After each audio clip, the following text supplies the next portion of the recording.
Арбаңыздар кадырман теле көрүүчүлөр, ободо кайрадан сиздер менен кезектеги берүүбүздө амандашып жаткан кезибиз. Бүгүнкү студиябыздын кадырлуу коногун тааныштырып өтсөк, көптөн күткөн Кыргыз Республикасынын эл артисти Гүлнур Сатылганова студиябызда. Саламатсызбы? Саламатчылык.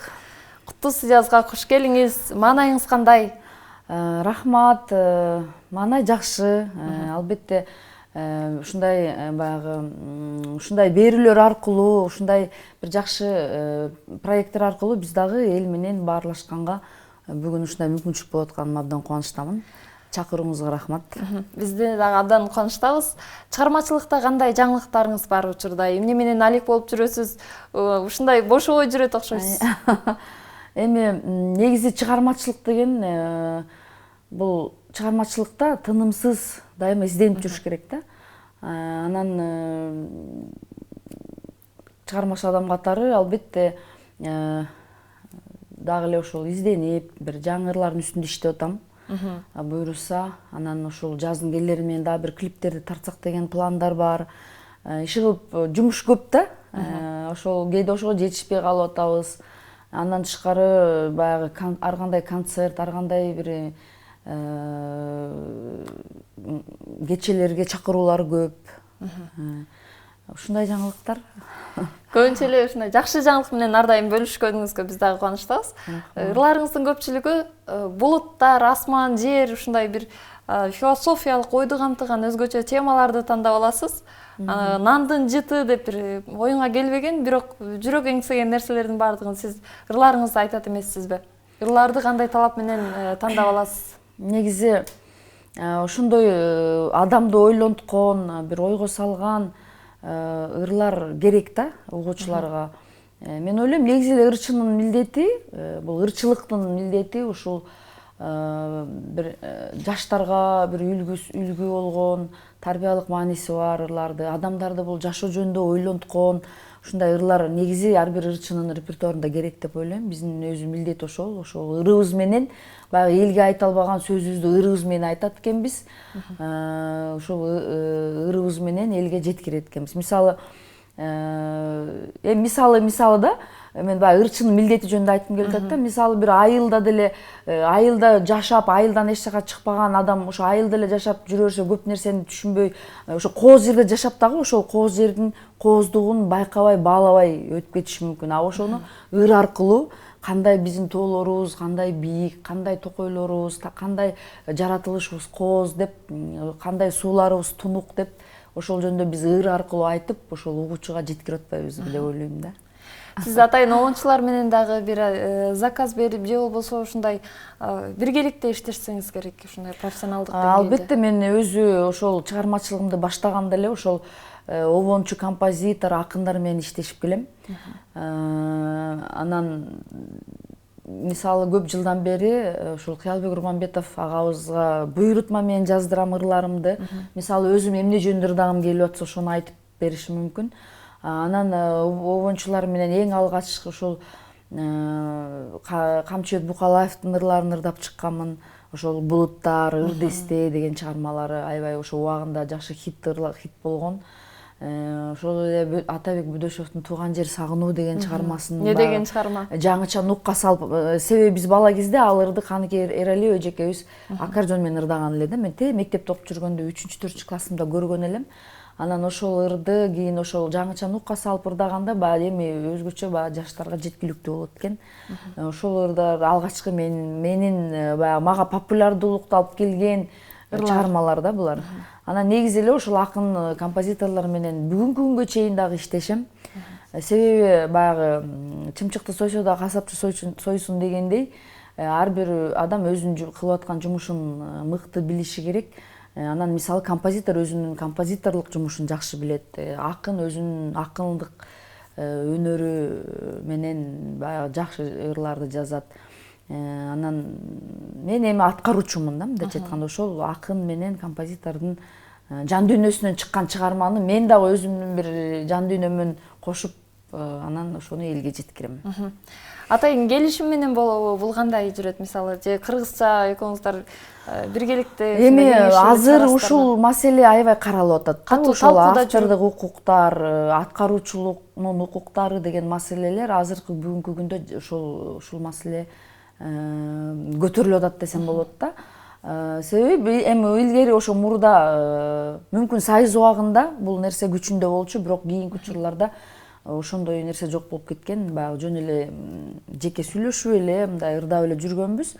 Бирок ар бир адам өзүнүн эмгеги үчүн акысын алышы керек. Ошондой эле мен мисалы ошол акын менен же болбосо композитор менен, огончу менен албетте келишим түзүп, көп учурда ошол композитор, огончулар өзлөрү бизге сунушташат ырларын. Бирок ошондой болгон күндө дагы биз ошо келишим түзүп иштегенге аракет кылабыз да. Себеби бардыгы баягы закондун чегинде болгон жакшы экен да, мыйзам чегинде болгон жакшы экен. Себеби азыр баягы кичине башаламандык болуп, анан бирөөнүн ырын бирөө урдап эле же сурабай алып урдап, же бир акындын ырын уруксатсыз алып алган учурлар бизде көп кездешип атат да. Ошондой башаламандык болбош үчүн албетте сөзсүз түрдө келишим менен ырдашыбыз керек деп ойлойм. Учурунда Чыңгыз Айтматовдун сөзүнө жазылган Муратбек Бегалиевдин, композитор, кыргыздын бир сыймыгы, ушул инсандардын чыгармасында аткарып чыкпадыңызбы? Ысык көлдү сагынуу аталышында бул ырды аткарып калуу бактысы сизге кантип буйруп калыптыр? Мен ал кезде ошол консерваторияда эмгектенчүмүн. Негизи 96-жылдан бери ошол жакта иштедим.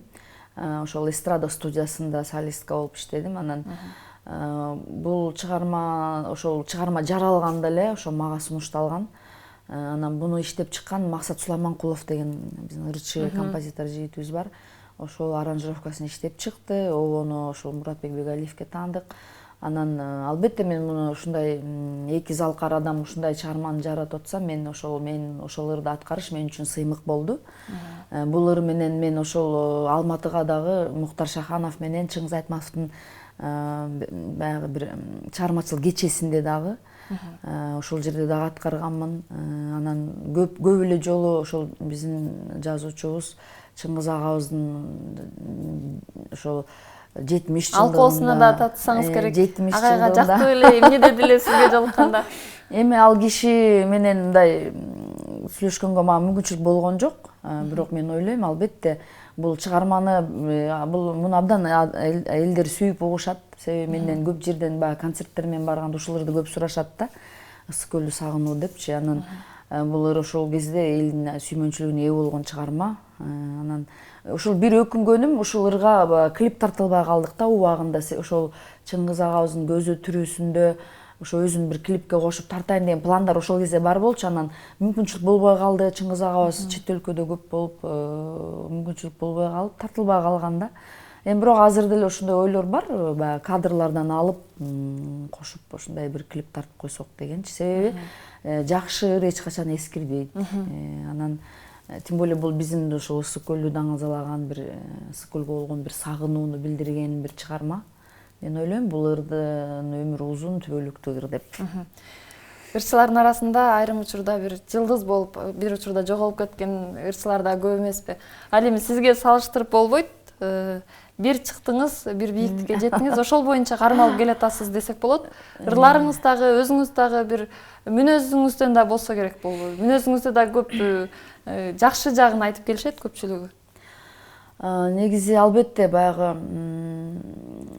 ошол ырдап чыгып, элдин сүймөнчүлүгүнө ээ болуп, ошондой бийиктикке жетиш бул абдан кыйын. Бунун артында канча деген бир эмгек турат, канча деген бир татаал жолду басып өтүш керек. Анан ошол бийиктикти кармалып туруу дагы өзү абдан кыйын болуш керек. Андан кыйын албетте. Бул чыгармачылык ушундай экен да, кичине эле изденбей, кичине эле баягы чыгармачылыктан алыстап калсаң, ошо алыстап кетишиң мүмкүн экен да. Ошондуктан эч качан чыгармачыл адам дайыма изденүүнүн үстүндө болуп турушу керек деп ойлойм да.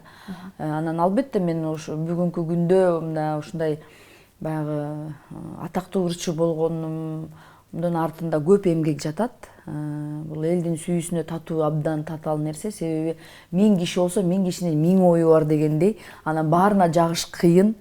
Анан бир гана ошол мен ойлойм, бул баягы чыгармачылыктагы менин ошол эмгегим ошол баягы ар бир өзүм жасаган жумушту сүйүп ошого ушундай бир жоопкерчиликтүү мамиле жасагандын арты менен жеттим деп айтсам болот. Себеби мен ар бир чыгармага абдан кылдатык мамиле жасайм.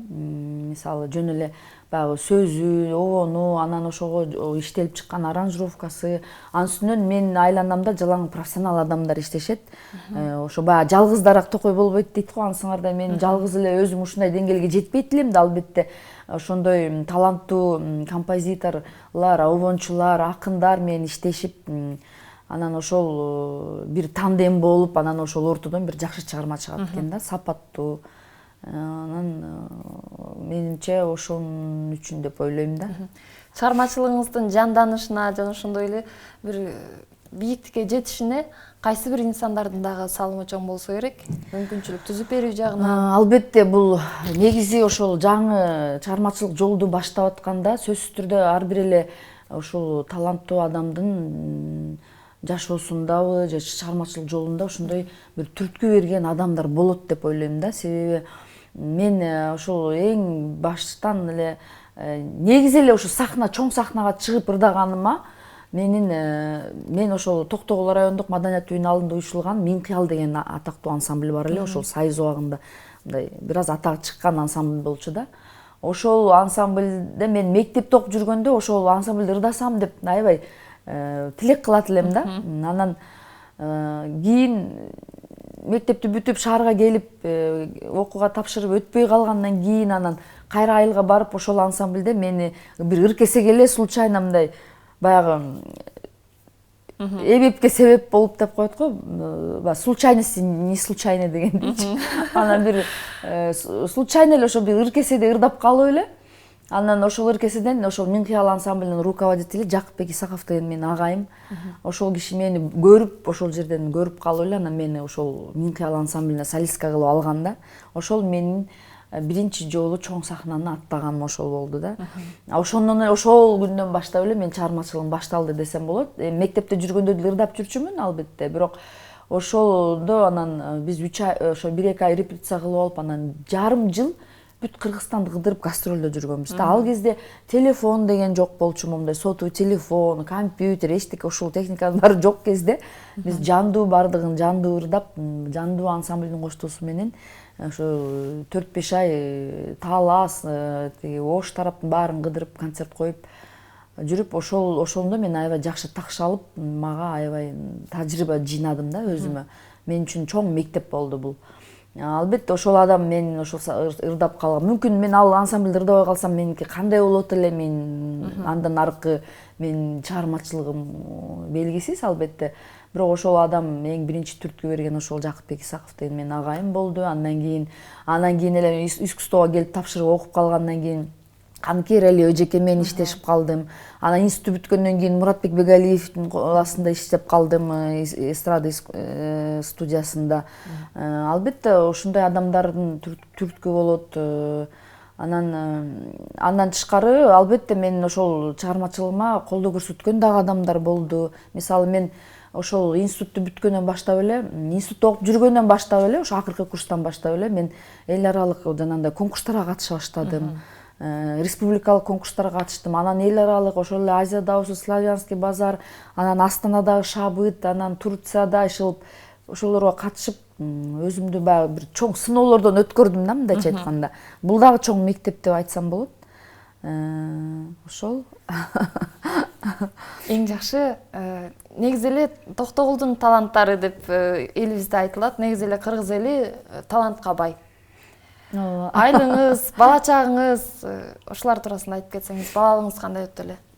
Эми чындыгында ошол баягы аты айтып тургандай Токтогул Сатылгановдун жеринен ушундай таланттуу жаштар көп чыгып атат. Бул дагы жакшы нерсе.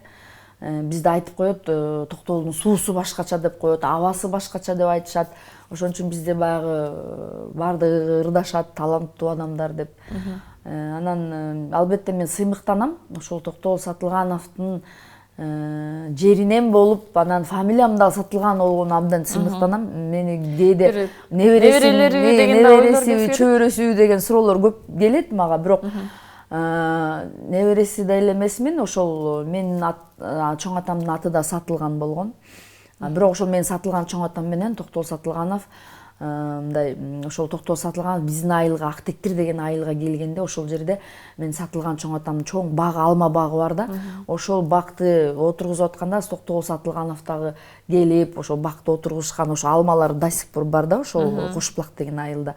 Анан албетте тааныш болушкан экен. Ошол Токтогул Сатылганов келгенде аябай коноктоп, чапанын кийгизип, анан менин сатылган чоң атам багбан киши болгон экен.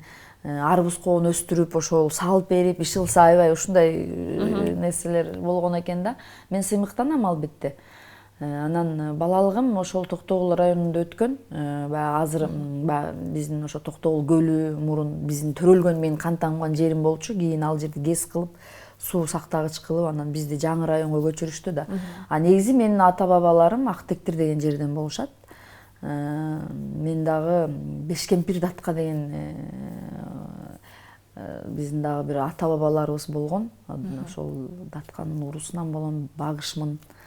Бекбөрбиев экөөбүз багышпыз. Ошол экөөбүздүн чоң тууганчылык жайыңыздар да бар турбайбы? Чоң аталарыбыз бир тууган болгон. Ошо 6 атадан кошулуп, ошо 6 атадан кошулган жерден ошо аталарыбыз, чоң аталарыбыз бир тууган болгон экен. Анан ошол эми негизи сыймыктанам өзүм жерим менен, кичи мекеним менен. Абдан кооз жер. Кичинекей кезиңизде кандай кыз элеңиз, тентек белеңиз? Эми кичине кезимде мен тентек эмес болчумун. Мен аябай мындай, кандай десем, ошол кезде эле олуттуу болчумун дейсизби? Жок, ошондой аябай жош кыз экенмин да. Эч жака эч нерсеге жулунбаган ушундай болчумун да. Анан мен өзүмчө эле ошол мектепте окуп жүргөндө эле ал кезде эми ошо бизде болгону эки эле канал көрсөтчү да. Кыргыз каналы менен эле орустардын каналын көрчүбүз. Анан саналуу эле ырчыларды билчүбүз. Биздин кыргыздын деле, орустардын деле. Анан ошо Пугачеванын чыгармачылыгын аябай баалайт элем, ырларын жакшы көрүп угат элем, анын ырларын жаттап алып, өзүм жазып алып, ал кезде пластинкаларды сатып келет эле апам. Мен апам да музыкага жакын киши болчу, анан үйдө проигрывателибиз бар болчу. Анан пластинкаларды сатып келет эле, анан ошолордон мен ырларды жазып алып өзүм үйрөнөт элем. Анан ошол ырларды ырдап, мен ушинтип ырдап жүргөнүмдү деле эч ким билчү эмес да. Кийин эле анан ошо мектепте ошо 6-7 класстан баштап эле ырдап, гитарада ойноп ырдап баштадым да. Анан кийин уже бизде ошо биз ал кезде ошондой жанагындай айыл чарба иштерине көп барат элек да. 3 айлап иштеп келет элек да, чөп чаап. Анан ошол чөпкө 3 айга ошол жакта жашап иштейт элек. Анан мен гитарамды алып алат элем. Анан ошол жакта ырдап эле ушинтип жүрчүмүн иш кылса мектепте. Ошол 6-7 класска чейин мен мындай шок деле кыз болгон жокмун. Себеби биз чоң үй бүлөдө төрөлдүм да. Мен өзү 19 бир тууганмын. Биз анан көп үй бүлөлүү болгондуктан андай эрке болуп чоңойгон жокпуз. Менин апам ошо бала бакчада повар болуп иштечү, ашпозчу болуп, атам зоотехник болчу. Анан ошол бирибиздин кийимибизди бирибиз кийип эле чоңойдук да, мындайча айтканда. Ата энеңиз туурасында да айтып кетсеңиз, бир туугандарыңыз дагы бир чыгармачылыкка жакындары барбы? Венера Сатылганова деп сиңдиңиз болсо керек эле. Негизи ошо ата энелерибиз таланттуу адамдар болгон үчүн деп ойлойм. Мен мисалы менден кийинки ушу сиңдим Венера дагы ырдайт. Ал мындай көбүнчө актрисалык жагы күчтүү. Анан инем ырдайт. Менин дагы бир агам бар, менден улуу агам. Комузда жакшы ойноп ырдайт, ал дагы Амангелди Сатылганов деген. Ырдап жүрүшөт. Анан негизи апабыз дагы, атам комузда кол ойнотот эле ошол кезде. Азыр ойлосом, биз бала кезде атам дайыма комуз ойнойт эле да. Ошол күүлөрдү азыр угуп, ушул күүлү менин атам ойночу эле деп ошентип калчумун да. Көрсө менин атам ошо кыргыздын болгон бардык күүлөрүн билчү да. Ошону комузда кол ойнотот эле, өзү ырдайт эле кээде. Апам болсо тембри күчтүү болчу. Мен ошо апамдан жукса керек деп ойлойм. Анан албетте ошо ата энелерибиз таланттуу болгон үчүн биз дагы ошолордун баягы бизге да жугуптур да талантты. Ошо анан учурда айылыңызга барып турасызбы? кичи мекен Эми көп деле барбай калдым, бирок албетте биз эми баягы айылдан баардык бир туугандарыбыз бул жака келип алганбыз. Бул жерде жашашат. Анан айылга көп деле барып турам, бирок өтө деле көп барбайм. Бирок туугандарга кабарлашып барып турам. Ошол. Ушул ата энеңизди, айылды эскерүүдө чындыгында өзгөчө бир жакшы жактарын айтып кеттиңиз. Көзүңүздө бир жылдызды да көрө билдик дегендей. Эми мындай да ошо айылдагы үйдү эстегенде сөзсүз түрдө ата энеңди эстейсиң. Балалыкты эстегенде сөзсүз түрдө ата энеңди эстейсиң. Тим более биздин менин ата энем эрте эле көзү өтүп кетти да. Атабыз деле 66 жашында, апабыз деле 66 жашында өтүп кетти. Ал кезде биз ошо бала экенбиз, баягы мүмкүн көп нерсени түшүнбөгөнбүз. Анан бул эми мисалы менин жашоомдо эң чоң арманым ушул да. Ушул апабыз да ооруп 10 жылдай ооруп жүрдү да, ошону мен дарылап жүрдүм. Анан ошо айла жок, ошол көзү өтүп кетти, бирок айла жок экен да. Ырларыңыздын биринде эле ошол асман жыртылбайсың, сынбайсың, адамдардын тардыгына ыйлайсың деген саптар бар. Ооба. Кээде мисалы сынган учуруңуз болгонбу, ыйлаган учурларыңыз болобу? Эми менимче бул ар бир эле адамда болсо керек. Себеби жашоо ошонусу менен кызык экен. Бирде кайгырасың, бирде кубанасың. Баягы ак кара, жакшы жаман дайыма чогуу жүрөт экен да. Бирок адам ошол нерселерге даяр болушубуз керек экен. Анан албетте андай учурлар көп эле болгон. Эң эле мисалы мен үчүн ошо чоң жоготуу ата энемдин көзү өткөнү болду. Андан кийин дагы бир эң улуу агабыздын көзү өтүп кетти. Бир тууганды, ата энени жоготуу бул абдан кыйынга турат экен. Эми бул айла жок экен. Бирок жашоо улана берет экен, жашаш керек экен. Себеби биз дагы өзүбүз ата эне болуп, биз дагы балдар тарбиялап дегендей. Ошол. Бир уулдун энесисиз. Кытайда окутуп атам дедиңиз эле, кайсыл кесипке багыттадыңыз балаңызды?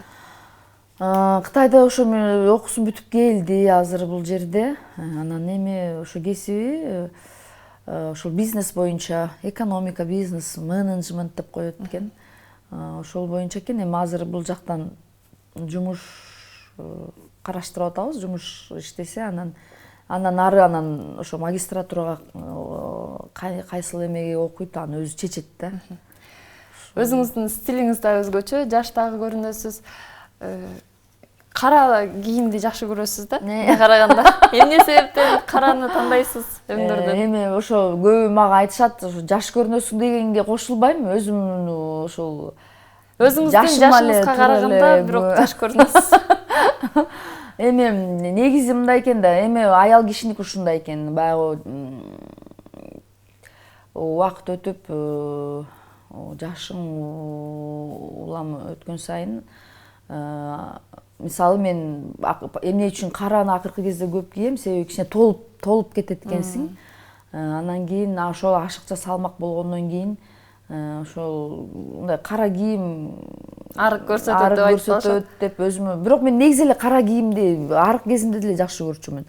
Эмнегедир мага жагат да ошол. Анан бирок азыр мен ошол акырындык менен ошол мурда деле ошол спорт менен залга барып машыгып атып бир кезде таштап койдум да. Себеби эки жакка көп кетип калып, жумушум көп болуп, ошо таштап койгондо эле адам толуп кетет экен кайра. Ошол эгер машыкканга жараша дайыма машыгыш керек экен, бирок азыр ошо машыгып атам буюрса.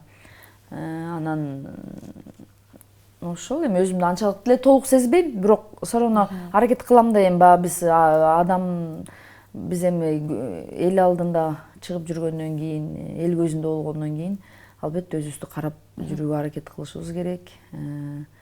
Себеби бизди көрүп жаштар өсүп атат, кыздар өсүп атат дегендей.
Жеке стилистиңиз барбы?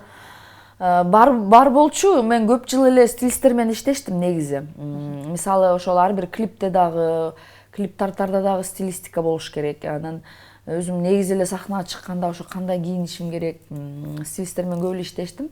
Эми азыр өзүм эле баягы ошол стилистер менен үйрөнөт экенсиң да көп нерсени. Үйрөнүп калдым, өзүм аракет кылам, кандай мындай бир негизи өзү сахна адамдары сөзсүз түрдө стилистика менен иштеш керек да.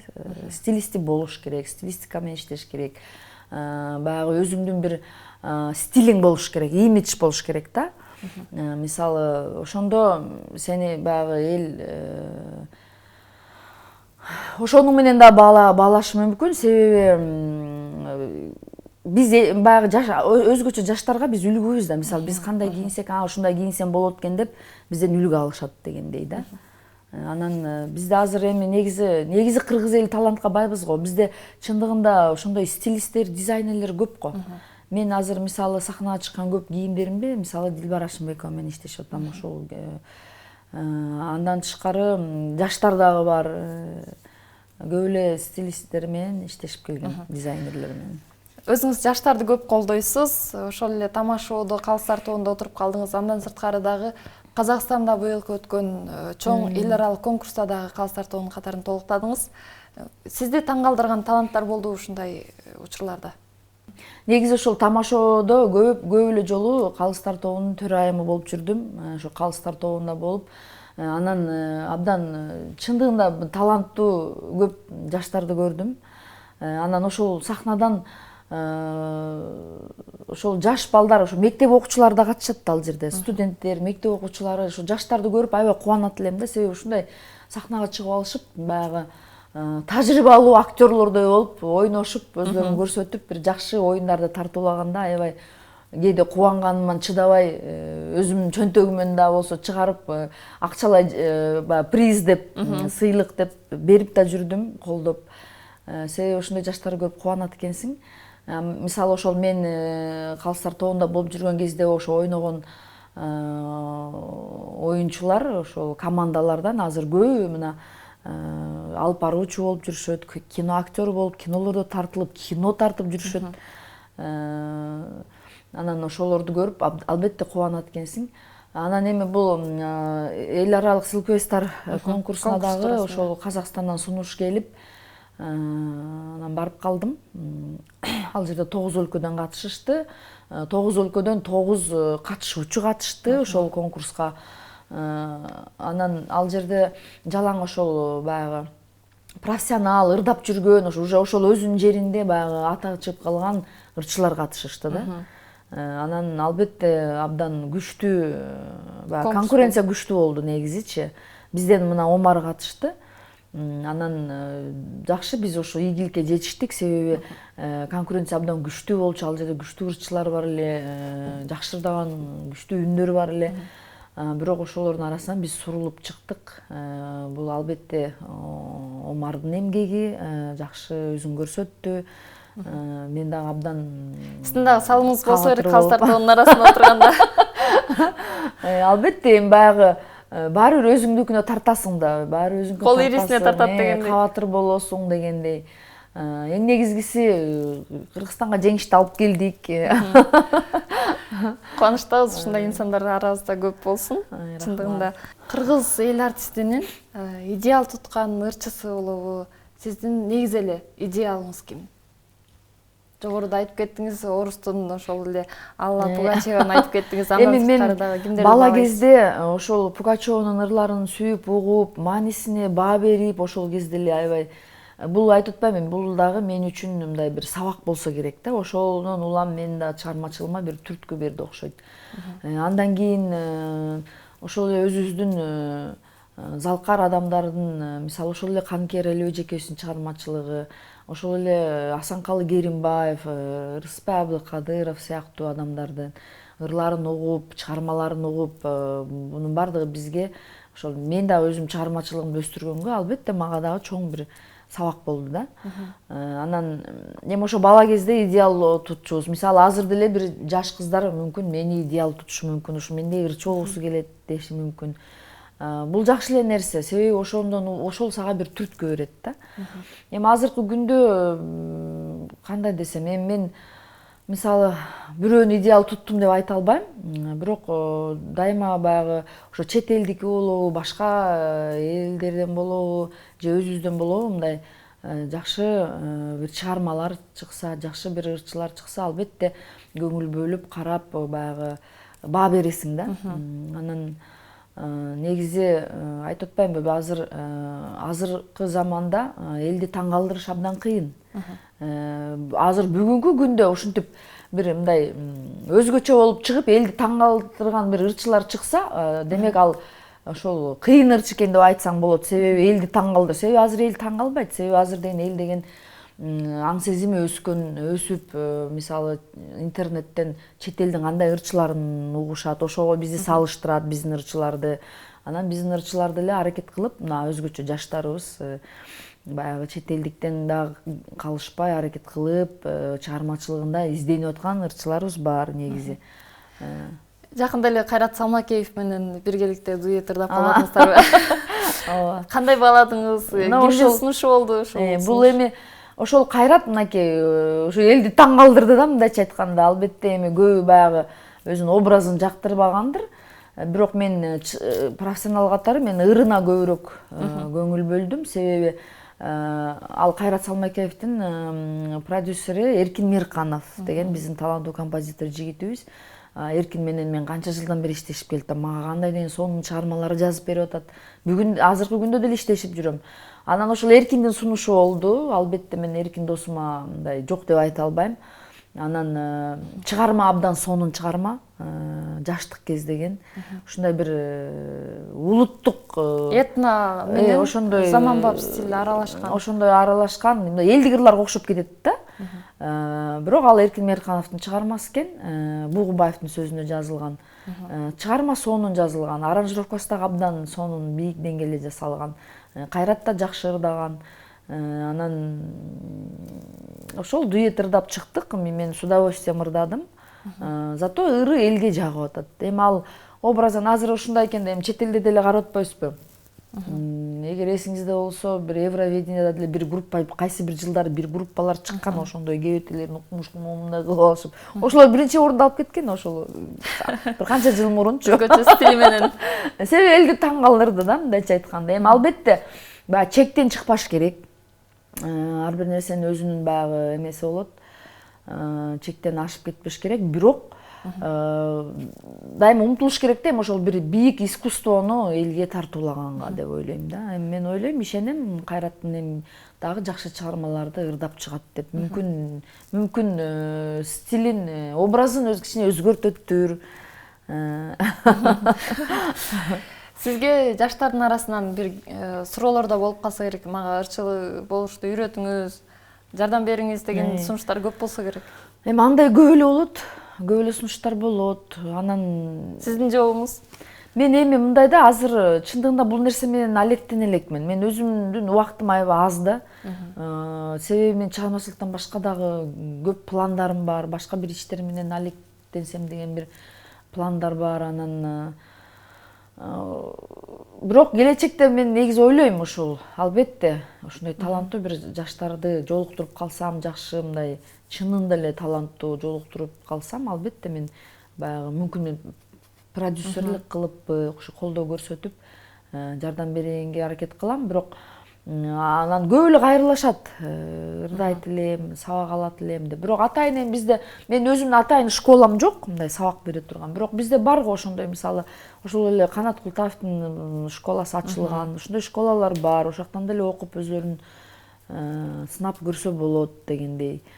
Анан негизи эгерде чындап эле ырчы болуп, ушу чыгармачылыкты көздөгөн жаштар болсо, мен айтар элем, сөзсүз түрдө өзү үчүн бир музыкалык билим алып койсо жакшы да, бул керектүү нерсе. Себеби ошо чыгармачылыгында кыйналбайт да. Анан билимдүү болсо, өзүнө да жеңил болот. Анан мисалы биз дагы дальше ошол поддержка кылып кеткенге бизге да оңой болот. Кеткенге дагы. Студенттик кезиңиз кандай өттү эле, ошол эле музыкалык окуу жайында окуп жүргөндө? Эми ошол мен искусство институтунда хор дирижерлук бөлүмүндө окугам. Негизи кесибим дирижермун. Хор.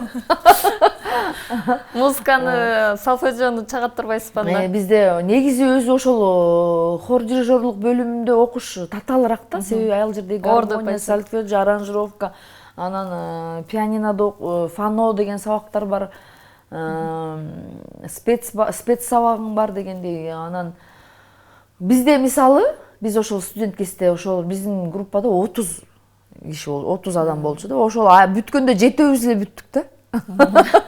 Ошо чыдабай кетип отуруп, тандалып отуруп, чыдабай кетип калышып атып, биз 7 эле киши бүттүк биздин группаданчы. Ошол 7-нин бири мен болом. Анан 7-нин бири кыздар дегенде. Анан эми биздики студент негизи башка вуздарга караганда биздики татаалыраак, себеби бизде убакыт студент кезде делечи бизде мындай бош убакыт аз болот эле да, себеби биздики мындай да, мисалы общественный сабактар түшкө чейин болот да. Жанагындай тарых, коомдук сабактар түшкө чейин болсо, түштөн кийин биздики спец сабактар башталат. Анан спец сабактар бүткөндөн кийин анан өзүң отуруп күнүнө бир жок дегенде 2 саат машыгыш керек. Фанога отуруп сольфеджиону, гармония ошо сабактарды жылдыздан фано деген сабак бар да, бизге произведение берет. Аны нота менен жаттап, аны жатташ керек, машыгып. Күндө 1-2 саат жок дегенде машыгып турбаса болбойт да негизи музыканттар. Ошентип мен күндө сабактан 10-до 11-де келет элем да. Мен менен жашаган кыз методистте окуган кыз болчу, методист кыз болчу. Ал түшкөн чейин эле сабак бүтүп калып эле кечке. Анан таң кала берет, сен эмне 10го чейин окуйсуң деп элечи. Анан бизде ушундай болчу чынында. Врачтарда эле окуган турбайсыздарбы? Убакыт аз болот эле да. Түндө чарчап 10до келесиң, анан эптеп курсагың тойгузасың. Эми студент кезде курсак ачкан күндөр көп болду. Анан кайра эртең сабакка ушинтип эле, ушинтип атып, кыйналып атып бүттүм мен да ошо. Гитара ойнойм деп калбадыңызбы? Учурда үйдө отурганда балким жалгыз гитара ойноп каласызбы? Ошо гитараны ушу илгери жаш кезде аябай жакшы ойночумун да. Жакшырдайт элем. Анан кийин ушу искусство тапшыргандан кийин эле профессионал гитаристтерди көрүп эле уялып ойнобой таштап койдум да. Ошо азыр бекер кылыпмын, ошол наоборот ушу гитарага окуп, анан дальше улантып, өрчүтүп кетсем болмок экен деп ойлоп калам.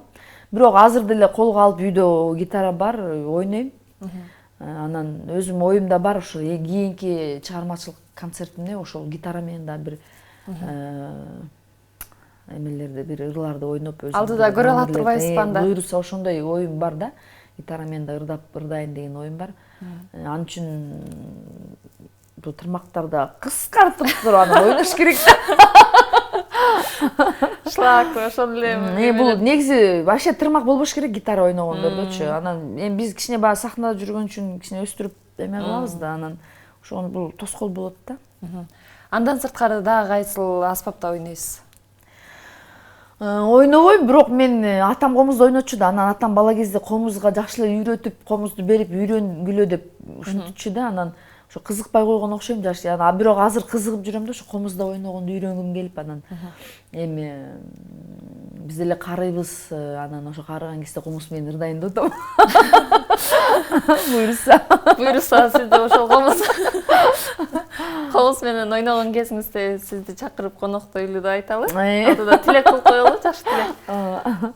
Бирок комуз менен кичине ойнойм да, бирок мага жагат. Анан комузду жакшы үйрөнүп алсам эле жакшы ырдачудаймын да комуз менен. Балаңызды эмне үчүн бир чыгармачылыкка өзү жакындаган жокпу, же болбосо? Мен баламды жакшы эле аракет кылдым. Эгерде өзү баягы умтулуп ошо чыгармачылыкка кызыкса, баягы кичине түрткү берип колдоюн десем, өзү кызыкпады. Бирок үйдө ал ырдайт, өзү үчүн ырдайт, гитарада ойнойт. Анан интернеттен жанагы ар кандай произведенияларды эме менен ойнойт. Үйдө бар, клавишасы бар, ошо менен ойноп, өзү таланттуу жигит, ырдайт. Анан ошо жакында ойлонуп атам, ошо вокалга алып барып кичине сабак алдырып коеюн депчи. Атак өзү жакшы эле ырдайт, бирок дагы сабак керек да баары бир. Бирок мындай сахнага чыгып, мындай ырчы артист болгусу келбейт да. Эмнегедир. Анан эми мен кыйнабайм, балам өзү эмнени кааласа ошол болот да. Ошол эле ырчылыктын бир жакшы жагы дагы көп. Анан жаман жагы дебейли, айрым бир учурда бир эмелери да болуп, жакпаган жактары да болсо керек.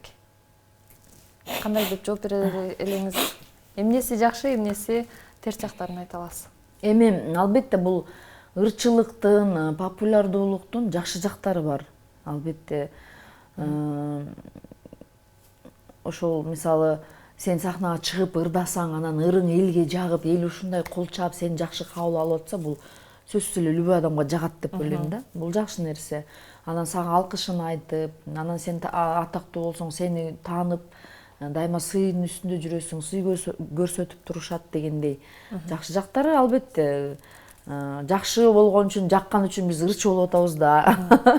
Ал эми минус жактары дагы бар. Албетте кээде адам ошол баягы кенен баса албайт экенсиң. Мисалы магазинге кирсең деле сени таанып, же болбосо сүрөткө чыгып алайынчы же деп, же болбосо мындай кээде эми адам ыңгайсыздык жаратат. Жеке жашоону да каалайсың да эмечи, кээде ыңгайсыздык жараткан учурлар болот. Ошол эле болбосо атак албетте, бирок ошо сенин жакшы чыгармачылык жолуң, эмгегиң, ырларың, чыгармаларың, эл сүйүп уккан чыгармаларың бар болуп, эл сени сыйлап турса, буга не жетсин.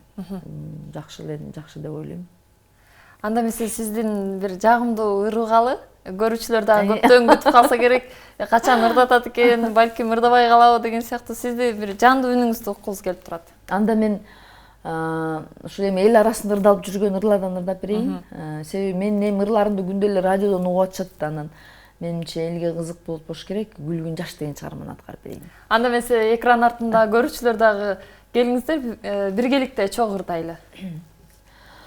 Өткөн өмүр өкүнтөт айла барбы, өкүнгөндө жета барай пайда барбы, күлкү менен шат менен таң аттырган, күлгүн жаш, жалын жашай жалын жаш. Кайда калдың ай, кайда калды, күлкү менен шат менен таң аттырган, күлгүн жаш, жалын жашай жалын жаш. Кайда калдың ай, кайда калды, кайда калдың ай, кайда калды. Жылаң айлак. Улап кетсеңиз деп биз күтүп турдук эле, чынында рахмат. Ушундай сонун булбулдай болгон үнүңүз ар дайым Кыргызда таңшып турсун. Рахмат. Эмне таптым деп ойлойсуз ырчылыктан? Ушул кесипти тандап алып, ушул күнгө чейин ушул кесипте иштеп келе жатканыма, ырчы болгонума эч качан өкүнбөйм. Себеби бала кезден тилегем, жаштын тилегени берет деген сөзгө да ишенем. Себеби бала кезде аябай тилек кылат элем, суктанып ырчыларды карайт элем телевизордон. Ал кезде айтып атпаймынбы, саналуу ырчылар бар болчу. Анан ошо тилегиме жеттим деп айтсам болот. Бирок дагы көп жакшы пландарым бар. Ошолорду ишке ашырсам деп ойлойм. Жакшы бир проекттерди ойлоном кээде. Мен баягы ойлогон ойду кыстаган турмуш жеңет болуп эле кээде ошол ойлорум ишке ашпай калат. Бирок тилек кылса, мен ойлойм, бул дагы ишке ашат болуш керек, дагы орундалат деп ойлойм. Анан ошол эми мен негизи өзүмдү башка кесипте элестете албайм да, чындыгында. Ырчылык менен эле ушу ырчы болуп келатам бүгүнкү күнгө чейин. Сиз үчүн эмне бакыт?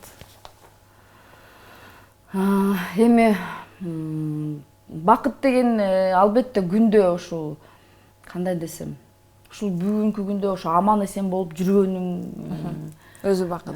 Ушунун өзү бакыт деп ойлойм. Себеби аманчылык менен ден соолукту берсе Кудайым, калган нерсени адам өзү жасап алса болот экен. Жасаган жумушун да гүлдөтсө болот, үй бүлө курса болот дегендей. Анан мен өзүмдү бактылуу адаммын деп эсептеймин. Себеби биринчиден ошо тилеген тилегим орундалып, ырчы болдум, атактуу ырчы болдум. Менин ырларымды сүйүп уккан кыргыз элим бар, чыгармачылыгым бар. Анан мен сыймыктанган уулум бар дегендей. Себеби аял киши үчүн албетте бул үй бүлө күтүү, бала өстүрүү бул эң бакыттардын эң чоң бакыты болсо керек. Апаңызды да айтып калбадыңызбы? Тамакты жакшы жасачу депчи. Сизге өтсө керек, эне кандай болсо кызы да ошондой деп айтышат. Тамакты кандай жасайсыз? Эми чындыгында апам көп жыл ошол 40 жылдай иштеди да, ашпозчу болуп. Анан албетте бизди кыздарына дагы үйрөттү, бизге да көп нерсени үйрөттү. Анан буга деле талант керек болсо керек деп ойлойм. Анан мен өзүм жакшы эле ашканада өзүм жакшы тамактарды даамдуу жасайм. Себеби мен дагы уулума даамдуу тамактар жасап бергенди жакшы көрөм. Анан уулуңуз сизге жасап береби? Уулум кээде мен жок болуп эки жака гастролго көп кетип калганда өзү эле жасайт. Ал дагы мындай кээ бир эркектер бар го, мисалы вообще казан аякка жок же кухняга жок, ачка калып калат, мисалы үйүндө апасы же аялы жок болсо. Менин уулум андай эмес, ал өзүнүн курсагын өзү багат, өзү интернеттен бир жолу мен гастролго бир жака гастролго кетип келсем, балам мени пирог жасап тосуп алган да. Ошо кантип жасадың десем, интернеттен рецептин алып, анан пирогу мындай крокодил кылып жасаптыр да. Сонун пирог экен, ошону өзү жасаптыр. Анан аябай кубангам. Анан өзү пицца жасап, өзү себеби Кытайда окуп жүргөндө өзүлөрү тамак жасап жешти да. Ал жакта Кытайдын тамагын көп жей албайт экен, себеби алар чочконун этин жейт экен, анан эшектин этин жешет экен көбү тамактарчы. Анан мен уулум бакка жылган деп айтып калышат. Анан бияка каникулга келип кеткенде мен толтура күрүч, иши кылса этти сүрсүтүп, бышырып, кургатып салып берет элем. Толтура чемодангачы. Топоздун же жылкынын этин же болбосо ошо этти атайын сүрсүтөт элем, уйдун этин деле. Аны бышырып салып берем, ошо бир айга жете тургандай кылып. Анан бүт продуктылар салып берем ага. Аны өзү ошоктон бышырып жеп, эттеп курсагын багып жүрчү. Анан жасайм десе жасайт. А так мен өзүм ашканада албетте мен ойлойм, ар бир эле аял киши ашканада тамак жасаганды билет. Бирок даамдуу кылып укмушундай жасап бул үчүн да талант керек. Мисалы мен ар бир эле тамакты даамдуу жасайм. Бул жагынан дагы артыкчылыгыңыз бар турбайбы? Балаңызды качан үйлөндүрөйүн деп атасыз? Кыздар үчүн. Эми мен өзүм уулума эгер эртең эле үйлөнөм десе албетте мен каршы эмесмин. Бирок уулум өзү айтат, мен мама даяр эмесмин, мен өзүм кичине бутума туруп, өзүм акча таап, үй бүлөмдү бага турган болуп туранан үйлөнөм деп ушинтип айтат да өзү. Анан бир чети бул туура окшойт деп ойлойм. Себеби кээде балдар азыр ажырашуулар эмнеден көп, кээде ошо турмушту түшүнбөй жаш үйлөнүп алышып эле анан ажырашуулар болуп атпайбы. Үй бүлө эмнеден ажырашат? Албетте үй бүлөдө бир жетишпей, акча жетишпесе, же жумушу жок отуруп калган үй бүлөлөр бар, аялы да күйөөсү да иштебейт. Же болбосо жумушуну аз акча таап, үй бүлөдө ошондон эле проблема чыгат да. Бардыгы жетишип турса проблема чыкпайт да. Анан ошону жаштар мен ойлойм баягы туура түшүнүп, ошон үчүн биздин жаштарга айтарым, баягы окуп, билим алып, үй бүлөнү бага турган болуп, бир кесиптин ээси болуп алса, жашоосунда оңой болот деп ойлойм. Эң жакшы маек болду. Жогорудан бери бизге берилген убакыт дагы аягына келип баратат. Сизге жыйынтыктоочу эркин сөз берейин. Андан соң сиздин бир булбулдай үнүңүздү дагы бир жолу уккубуз келип турат. Дагы бир жолу ырдатып албасак болбос. Эми Санат телеканалына чоң ыраазычылык билдирем. Бизде азыр ушундай телеканалдар абдан көп. Анан ошолордун ошол дагы бир жакшы, мыкты иштеп аткан телеканалдардын бири силерсиңер. Себеби биз ырчылар дайыма телеканалдар менен, радиолор менен тыгыз байланышта болуп турушубуз керек, бирге иштешибиз керек. Себеби биз силерге керекпиз, силер бизге керексиңер дегендей. Өз-өзүнчө кароого мүмкүн эмес чындыгында. Ошол бирибизди толуктап турабыз да. Ошон үчүн ушундай телеканалдарга да ыраазычылык айтам. Өзгөчө силер бүгүн ошо мени чакырганыңарга, бизди эл менен баарлаштырып, биздин үнүбүздү элге жеткирип аткан ошол именно ошо телеканал, радиолор деп ойлойм. Жакшы ушундай берүүлөр болсо биз дагы с удовольствием келебиз, келип иштешкенге даярбыз деп айтат элем. Силерге ийгилик каалайм. Анан эми бүтүндөй кыргыз элиме аманчылык, ден соолук, тынччылык болсун. Аманчылык баардык нерсени жеңет, буюрса баары жакшы болот деп ойлойм. Өлкөбүз өнүксүн. Ошол. Кыргыз элибизге, жалпы журтчулукка кайсыларды арнайсыз? Кудурет Тайчабаевдин сөзүнө жазылган Жылдызбек Турдубаевдин Жашоо бакыт деген чыгармасынан бир куплет ырдап берейин. Жашоонун өзү сыноо болот, адашкан жашоо ыйга толот, акылың тунук, тилек таза, жүргөндө гана бакыт конот. Жаралуу бакыт, сүйүү бакыт, дүйнөдө аман жүрүү бакыт. Жараткан узун өмүр берсе, жашоонун ар бир күнү бакыт. Жараткан узун өмүр берсе, жашоонун ар бир күнү бакыт. Жашоонун ар бир күнү бакыт. Баракелде. Кандай сонун үн, кандай сонун сөз, обон баардыгы шайкеш. Сиздин шаңкылдаган үнүңүз ар дайым кыргыз элинде жаңырып, ушундай күлкүңүз дагы жаңырып турсун. Келип бергениңизге ыраазычылык билдиребиз. Рахмат сизерге дагы. Урматтуу телекөрүүчүлөр, мына ушундай жашоонун өзү бакыт дегендей эле жашоодон рахат алып жашайлы. Бүгүнкү көрсөтүүбүз аягына келип жетти. Саламатта болуңуздар.